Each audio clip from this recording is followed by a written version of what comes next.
प्रिय छात्र छात्राओं, आज के इस ऑडियो क्लास में एक बार फिर से आप सबका स्वागत है। मैं doctor Akhilesh Kumar, associate professor, Hindi विभाग, HD जैन कॉलेज, आरा।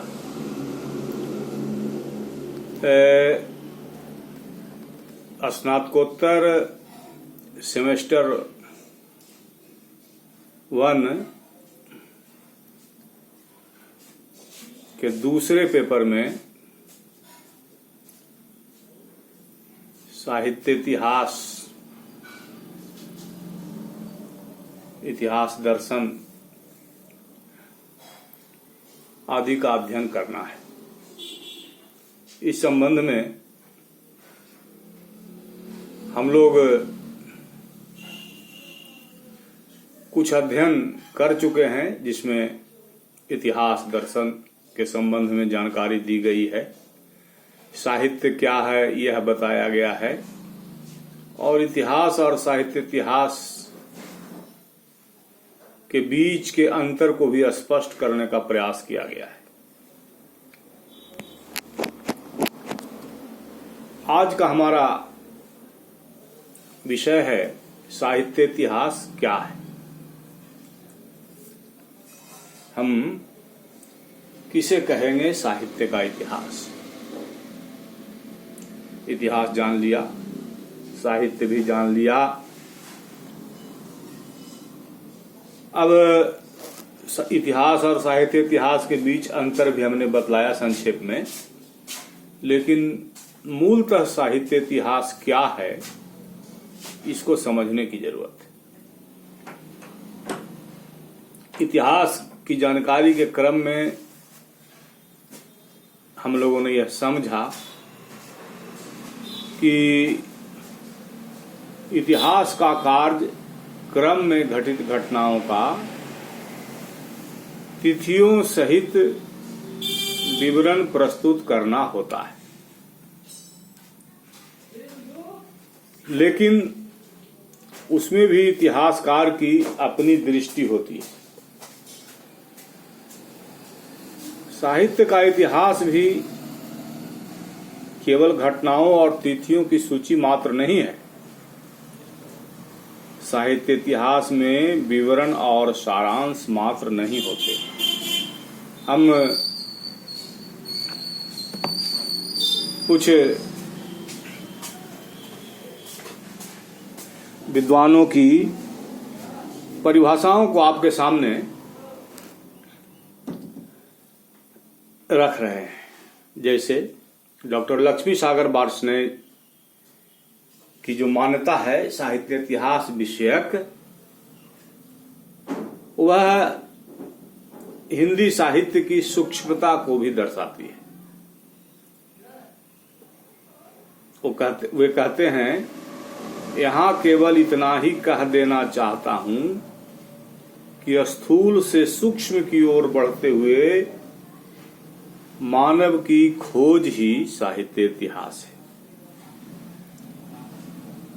आचार्य नलिन बिलोचन शर्मा का मत है, देखा जाए, साहित्यिक इतिहास तब तक लिखा ही नहीं जा सकता जब तक समृद्ध पुस्तकालय और सुव्यवस्थित सूची पत्र न हो।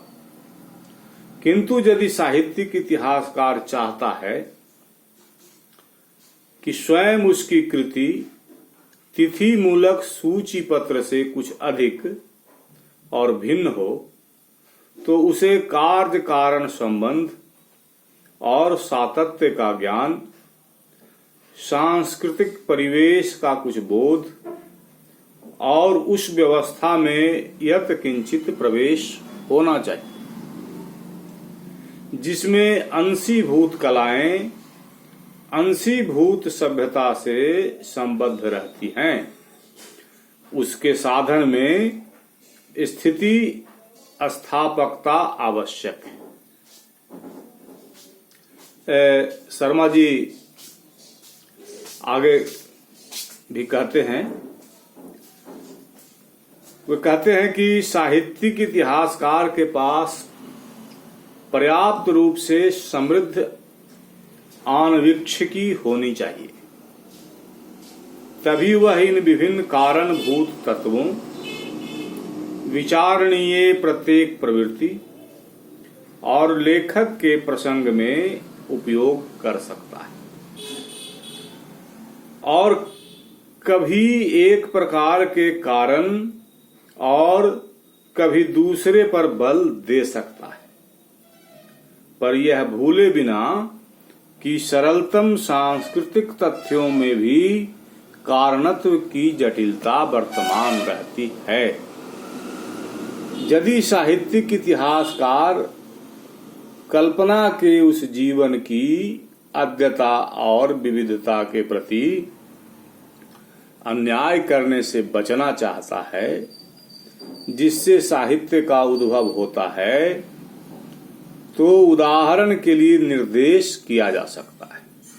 उसे प्रेम और ज्ञान, श्रेण्य और रूमानी आदि परस्पर व्यावर्तक विभावन युग्मों के बीच सरल परिवृत्ति के रूप में निरूपित करने की चेष्टा नहीं करनी चाहिए। ऐसा डॉक्टर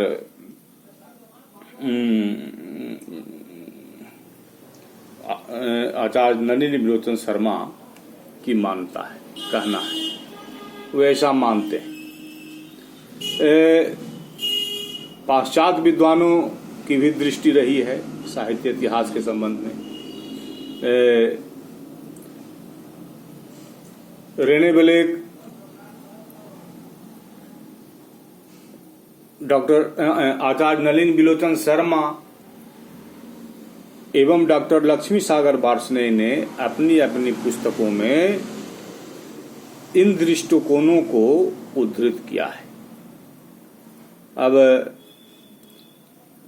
ऑस्टिन बारेन और रेने ब्लेक ने W.P. कर और T.S. इलियट के विचारों को उद्धृत करते हुए थ्योरी ऑफ लिटरेचर में यह स्पष्ट किया है कि साहित्य इतिहास अस्तित्वहीन है, क्योंकि साहित्य जीवंत कृति है। साहित्य इतिहास की कोई आवश्यकता नहीं है। वस्तुतः साहित्यिक इतिहास सही अर्थ में इतिहास है ही नहीं, क्योंकि यह वर्तमान का सार्वभौम एवं शाश्वत ज्ञान है। हम देख पा रहे हैं कि विद्वानों की मान्यता किस प्रकार से भिन्न है, और कुछ विद्वान जो हैं साहित्य इतिहास की आवश्यकता ही नहीं मानते। एक तीसरी भी मान्यता है जिसके अनुसार साहित्य का इतिहास नहीं होता, केवल साहित्य के रचयिताओं का होता है। तो इस तरह की के परस्पर विरोधी मत हैं। इन सब मतों के बीच साहित्य इतिहास लिखे गए हैं। सर जॉर्ज ग्रिहर्सन ने हिंदी साहित्य का जो इतिहास लिखा, उसके आधार पर साहित्य इतिहास विधेयवादी इतिहास लेखन है, जिसमें युग विभाजन, प्रवृत्ति निरूपण, पृष्ठभूमि निर्देश, तुलनात्मक अध्ययन, मूल्यांकन आदि विशेषताएं रहती हैं।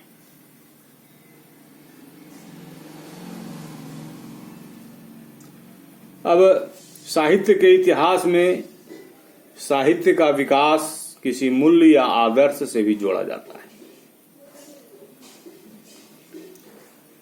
आचार्य नलिनी विलोचन शर्मा के अनुसार इसका समाधान इस बात में है कि ऐतिहासिक प्रक्रियाओं को किसी मूल्य या आदर्श से संबद्ध किया जाए। केवल तभी घटनाओं के ऊपर के निरर्थक लगने वाली श्रेणी अपने तत्वभूत उपकरणों में विभक्त हो सकती हैं। तो ऐसी स्थिति में हम एक ऐसे ऐतिहासिक विकास की बात कर सकते हैं जो घटना विशेष की वैयक्तिकता को अक्षुण्ण रहने दे। फिर आगे मत है साहित्य इतिहास में एक पूर्ण साहित्यिक प्रणाली का नई कृतियों की रचना के साथ निरंतर परिवर्तित होने वाले आंतरिक संबंधों का अध्ययन किया जाता है। चिर परिवर्तनशील जीवधारी की भांति बढ़ते रहने पर भी उसमें यह अंतर है कि ऐतिहासिक विकास में वैयक्तिक विशिष्टता रहती है और उसे असंबद्ध घटनाओं से बचाया जाता है।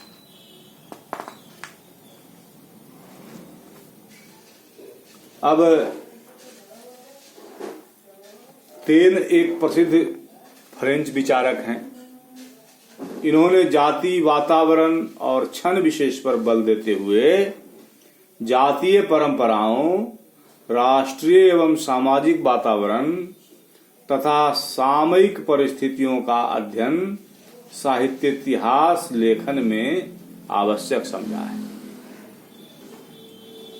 पाश्चात्य विचारक हडसन ने An Introduction to the Study of Literature में साहित्यकार के व्यक्तित्व और प्रतिभा पर अधिक बल दिया है। जर्मन चिंतकों ने साहित्य इतिहास के लिए युग चेतना की आवश्यकता को स्वीकार किया है। आगे कृतियों के संबंधों, स्रोतों और प्रभावों का विवेचन भी साहित्य इतिहास का महत्वपूर्ण उद्देश्य माना जाता है। इसको समझा जाए। कृतियों के संबंधों, स्रोतों और प्रभावों की उन रचना का जीवन से क्या संबंध रहा, उसके क्या स्रोत रहे और कहां-कहां से प्रभाव ग्रहण किया गया, किन तत्वों से प्रभावित होकर साहित्य सृजन हुआ। तो कृतियों के संबंधों, स्रोतों और प्रभावों का विवेचन भी साहित्य इतिहास का महत्वपूर्ण उद्देश्य माना जाता है। इस संबंध में आचार्य नलिन बिलोचन शर्मा का निष्कर्ष है, इस प्रणाली में दोष जो हो, यह संगत प्रणाली जरूर है और इसे पूर्णतः अस्वीकृत नहीं किया जा सकता। स्रोतों के सावधान अध्ययन से साहित्यिक संबंधों की स्थापना संभव होती है। आचार्य नलिन बिलोचन शर्मा इस मत को स्वीकार करते हैं। अब विभिन्न विधाओं के इतिहास की समस्या भी साहित्य इतिहास की एक समस्या मानी गई है। इसमें विधाओं की विच्छिन्न परंपराओं और युगों के बीच संबंध सूत्र या सातत्य स्थापित कर समूचे इतिहास के अध्ययन की आवश्यकता होती है। तो हमने कतिपय विद्वानों के मतों को आपके सामने रखा। उपर्युक्त कथन साहित्य इतिहास से संबंधित कुछ ही लक्षणों का ज्ञान कराते हैं, मगर जो बातें कही गई, ऊपर जो बातें कही गई, वे कथन साहित्य इतिहास से संबंधित कुछ ही लक्षणों का ज्ञान कराते हैं। उनमें साहित्य इतिहास के वास्तविक स्वरूप की अवधारणा स्पष्ट नहीं हो पाती।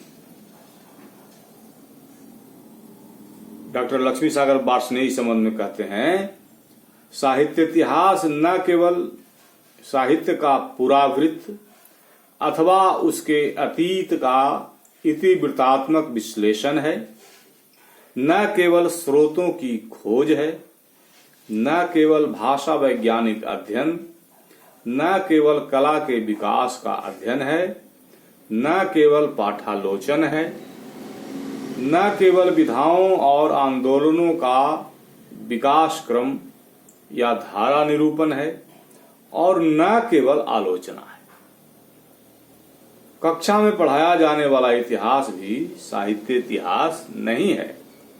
साहित्य इतिहास का अंतिम लक्ष्य मनुष्य की चेतना और चिरंतन वास्तविकताओं की खोज करना है। मनुष्य की ऊर्जा, जीवंत शक्ति की खोज करना उसका उद्देश्य है। अर्थात साहित्य इतिहास का उद्देश्य मानव चेतना की खोज करना है, मानव ऊर्जा की खोज करना है और उस मानव ऊर्जा की निरंतरता की खोज करना है कि वह ऊर्जा समय के साथ किस रूप में प्रवहमान रही। तो सच तो यह है कि साहित्य इतिहास की कोई निश्चित परिभाषा देना अत्यंत दुष्कर है। कर और इलियट तो साहित्य इतिहास की सार्थकता ही मिटाना चाहते हैं, क्योंकि उनकी दृष्टि में साहित्य चिरनवीन है। लेकिन साहित्य इतिहास मानव जीवन की ऊर्जा, उसकी चेतना के व्यापक ज्ञान की एक विशिष्ट विधा है और विशिष्ट होने के कारण उसका स्वतंत्र अस्तित्व है। इसे ध्यान में रखना है। साहित्य किसी युग या राष्ट्र को समझने का सर्वोत्तम साधन है। साहित्य किसी युग या राष्ट्र को समझने का सर्वोत्तम साधन है। ऐसा इसलिए कहा जाता है कि साहित्य में युगबोध होता है। जिस युग में साहित्य का सृजन होता है, उस युग की प्रवृत्तियों को, उस युग की मानसिकता को, उस युग की व्यवस्था को और उस युग की विशेषता को साहित्य अपने में आत्मसात करता है और उन सब को ग्रहण करके ही साहित्य आगे बढ़ता है। इसलिए साहित्य किसी युग या राष्ट्र को समझने का सर्वोत्तम साधन है। वस्तुतः साहित्य इतिहास मानव आत्मा की पहचान। व्यक्ति जब किसी पवित्र मंदिर को देखने जाता है तो वह उसके निर्माण में लगी सामग्री का आकलन नहीं करता, वह उसमें एक ऐसे अमरत्व के दर्शन करता है जिसके प्रतीक मात्र ईंट, पत्थर और विशाल मंदिर है। साहित्य का इतिहास लेखक न आलोचक होता है, न तथ्यों का संग्रह करता होता है। तथ्य संग्रह इतिहास साहित्य इतिहास नहीं है और न आलोचना ही साहित्य इतिहास है। साहित्य का इतिहास लेखक न आलोचक होता है, न तथ्यों का संग्रह करता, वह इन सबों से भिन्न है। सूर, तुलसी, कबीर, जायसी, प्रसाद, पंत, निराला, महादेवी, दिनकर, प्रेमचंद आदि प्रतिभावान कवियों और रचनाकारों की रचनाएं सहज ही साहित्य इतिहास का अंग बन जाती हैं, क्योंकि मनुष्य की चेतना और चिरंतन वास्तविकताओं का उद्घाटन इनकी रचनाओं द्वारा होता है। आप देख सकते हैं मुंशी प्रेमचंद के गोदान में मानवीय चेतना का, मानव हृदय का जो है सूक्ष्म अंकन जगह जगह पर देखने को मिलता है। चाहे वह होरी का व्यक्तित्व हो, जिसमें एक तरफ बांस बेचने में वह भाई से छल भी करता है और दूसरी तरफ भाई के लिए पुलिस को रिश्वत देने के लिए भी तैयार हो जाता है। वह आरती के पैसे मुंह में दबा करके महाजन से चुरा करके रखता है। तो मनुष्य की जो चेतना है, मिस्टर मेहता है, मालती है, राय साहब हैं, सबकी अलग अलग दृष्टि है, अलग अलग चेतनाएं हैं, अलग अलग व्यवस्थाएं हैं और अलग अलग लक्ष्य हैं। तो इन मानव चेतनाओं का अध्ययन साहित्य इतिहास के अंदर आवश्यक होता है। मनुष्य की चेतना और चिरंतन वास्तविकताओं का उद्घाटन इनकी रचनाओं द्वारा होता है। अब सिलिया और माता दीन का प्रसंग ही लिया जा सकता है। अछूत की भावना, ब्राह्मणत्व की भावना, अन्याय की भावना, और उस अन्याय के प्रतिकार की भावना इस प्रसंग में, और अंततः प्रेम की विजय, ये सब हमें इस प्रसंग में देखने को मिलता है। और यह मनुष्य की चेतना है। तो मनुष्य की चेतना और चिरंतन वास्तविकताओं का उद्घाटन इनकी रचनाओं द्वारा होता है। प्लेटो के यह कहने पर कि मैं इतिहास लेखक नहीं हूं,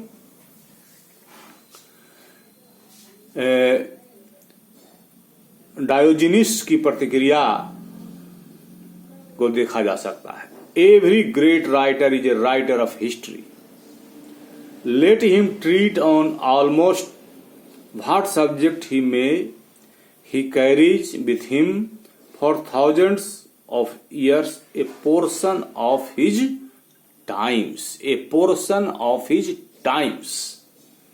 साहित्य इतिहास में इसी पोर्शन ऑफ हिज टाइम्स की धड़कन सुनना महत्व रखता है।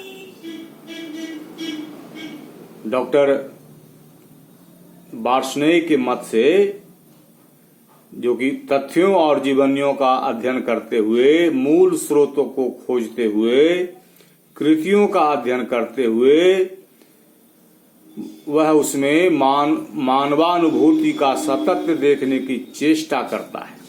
साहित्य इतिहासकार वह एक ऐसे अमृत तत्व को की खोज करता है जिसके प्रतीक मानव सभ्यता और संस्कृति के पग चिन्ह होते हैं, जिसमें सार्वभौम मानव प्रतिबिंबित है, जहां व्यष्टि समष्टि में समाविष्ट हो जाता है। तो यह साहित्य इतिहास की कोई सीमित परिभाषा नहीं है, कोई संकुचित परिभाषा नहीं है, बल्कि विस्तृत परिभाषा है। साहित्य को जीवन की व्याख्या कहा गया है। तो साहित्य को जीवन की व्याख्या कहां तक माना जाए और किस रूप में माना जाए, यह प्रश्न सामने आता है। अब गोस्वामी तुलसीदास जी ने रामचरितमानस लिखा। राम का जो जीवन दर्शन उन्होंने उपस्थित किया, वह मध्य युग के जीवन की प्रामाणिकता तो नहीं है, वह जीवन का आदर्श है, और उसके माध्यम से जीवन को प्रभावित करने का उन्होंने प्रयास किया, जीवन को मार्जित करने का प्रयास किया, अन्याय, अत्याचार, अहंकार को उसके माध्यम से समझाने का प्रयास किया। तो गोस्वामी तुलसीदास ने रामचरितमानस में राम का जो जीवन दर्शन उपस्थित किया है, वह मध्ययुगीन जीवन का प्रामाणिक रूप न होते हुए भी उस रूप की प्रतिकृति अवश्य है। इस प्रतिकृति के सहारे साहित्य इतिहासकार तद्युगीन चेतना का सही मूल्यांकन करने में सक्षम हो सकता है। अब भारतवर्ष में आधुनिक प्रणाली से साहित्य इतिहास लिखने की परंपरा नहीं रही है। डॉक्टर लक्ष्मी सागर बार्शनेय का मत है, सर्वप्रथम बेकन ने सांस्कृतिक इतिहास के निर्माण की ओर विद्वानों का ध्यान आकृष्ट किया था। धीरे धीरे ट्यूडर कालीन मानवतावादियों ने मानव सभ्यता का इतिहास लिखते समय साहित्य को उसका छिन्न अंश बताया था। उस समय काव्य और काव्य रचना संबंधी मत ही अधिक व्यक्त होते रहे। साहित्य इतिहास जैसे ज्ञान की विधा का स्वतंत्र अस्तित्व स्थापित न हो सका था।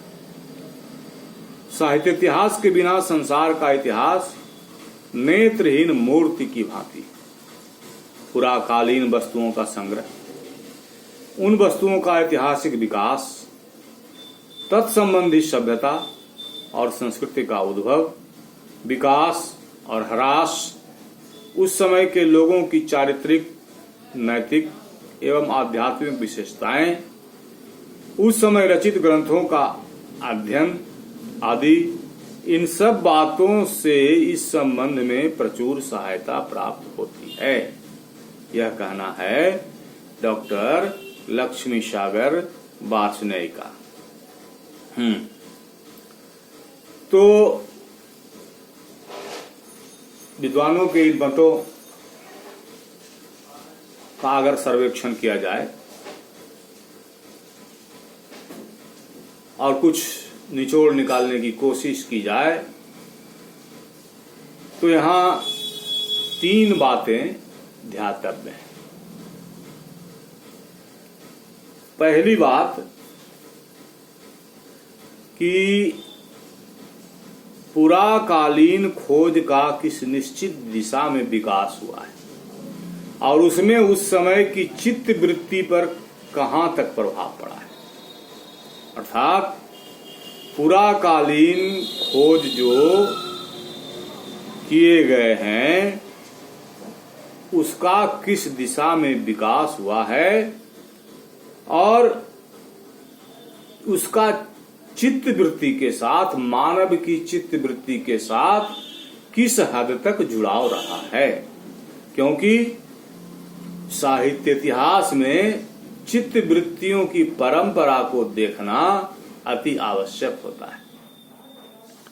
दूसरा, अलग अलग की गई खोजें घुल मिलकर कहां तक ज्ञान की एक प्रमुख धारा के रूप में हमारे सामने आई हैं। अर्थात अलग अलग स्तर से की गई खोजें, अगर चीज एक है, तथ्य एक है, तो निष्कर्ष एक होना चाहिए। कहने का मतलब ये हुआ। और तीसरी बात यह है कि इस प्रमुख धारा को इतिहास का रूप किस प्रकार प्रदान किया जा सकता है। ये 3 बातें जो है ध्यान रखने योग्य हैं।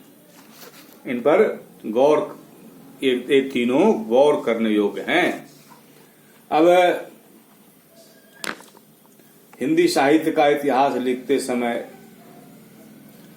उसके सुदीर्घकालीन विकास पर ध्यान रखना आवश्यक है कि हिंदी साहित्य का विकास चित्त वृत्तियों के साथ किस तरह से मेल खाते हुए आगे बढ़ा, चित्त वृत्तियों की परंपरा का किस तरह से बदलाव होते हुए उसका साहित्य में बदलाव आया। तो सुदीर्घकालीन विकास पर ध्यान रखना आवश्यक है। किसी प्राचीन कवि की रचना का अध्ययन करते समय तत्कालीन आचार विचार समझना जरूरी है।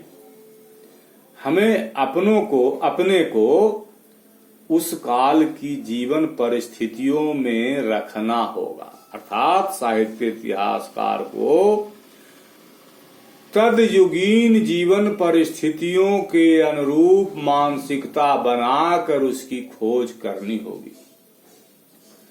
हमें अपने को उस काल की जीवन परिस्थितियों में रखना होगा, तभी हम उस कवि की विचारधारा समझ सकेंगे। अपने युग के मानदंड से उसे समझना बिल्कुल गलत होगा। अर्थात तदयुगीन परिस्थितियों के अनुसार साहित्य की व्याख्या होगी। जिस समय का साहित्य है उस समय की परिस्थितियां, प्रवृत्तियां किस प्रकार रही हैं और उन प्रवृत्तियों और परिस्थितियों से किस तरह से साहित्य प्रभावित हुआ है, इसको ध्यान में रखना होगा। अगर इसको ध्यान में नहीं रखेंगे तो बहुत तरह की गड़बड़ियां हो जाएंगी। जैसे रीतिकाल में बिहारी हुए और उनका एक दोहा है, भूषण पहिरिन कनक के ही आवत इहि हेत, दर्पण के से मोर्चे देह दिखाई देत।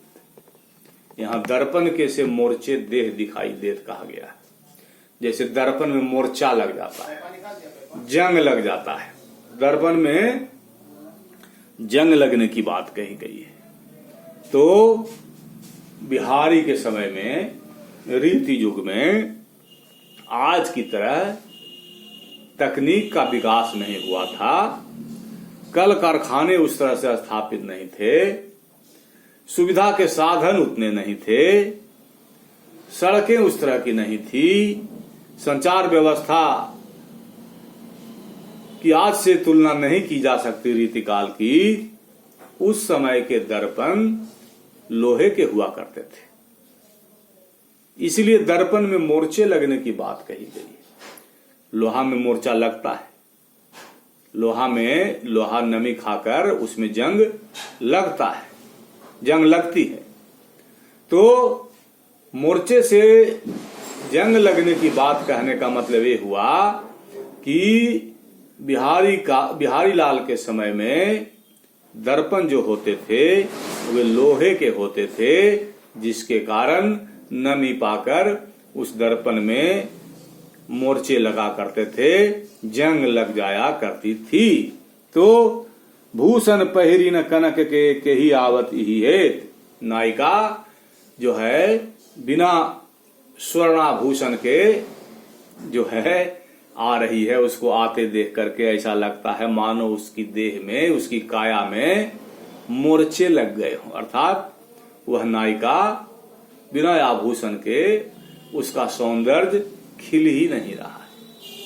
तो ये सूक्ष्मता है, यह उदाहरण उस सूक्ष्मता का संकेत है जो साहित्य इतिहासकार को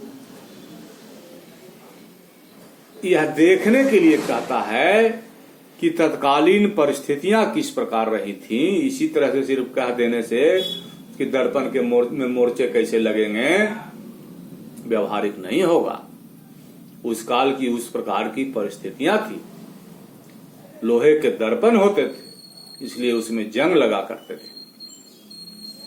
तो इस प्रकार की सूक्ष्मता जो है साहित्य इतिहासकार को दिखानी होगी, सूक्ष्म निरीक्षण करना होगा। तो चर्चा आगे भी जारी रहेगी और जो चर्चा शेष रह गई है, अभी हम निष्कर्ष तक पहुंचे नहीं हैं, तो चर्चा को निष्कर्ष तक पहुंचाने के लिए हम अगले क्लास में उपस्थित होंगे।